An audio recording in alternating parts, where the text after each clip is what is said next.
Наградили лучших и подвели итоги. В Булунском районе бригада административно-культурного состава посетила 2 рыболовных участка. В рамках визита была организована культурная программа и награждение отличившихся работников муниципального предприятия «Булунское». Продолжит тему Кюнна Говорова.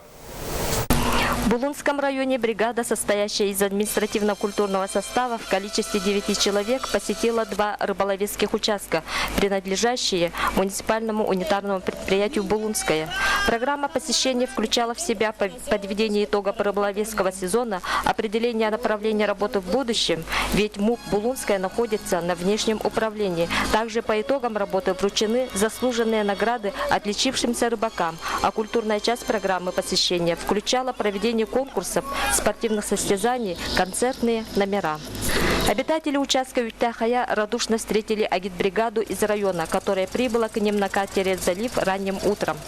А на участке Чекуровка даже специально накрыли стол, весь усланный экологически чистыми продуктами, которыми нас щедро одаривает кормилица река Лена.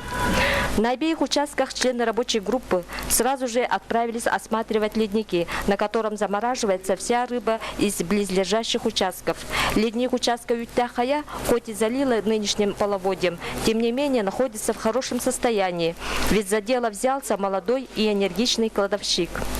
А в леднике участка Чекуровка установлен охлаждающий вентилятор, и рыба замораживается буквально моментально, тем самым повышается качество заморозки.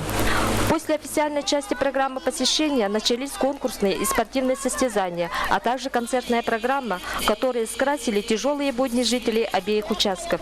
И хочется надеяться, что со стороны и правительства, и на улусных уровнях будут приняты соответствующие законы, которые заметно улучшат жизнь и оплату труда простых рыбаков. Кюнна Говорова, Валерий Савельев, НВК Саха, Тикси.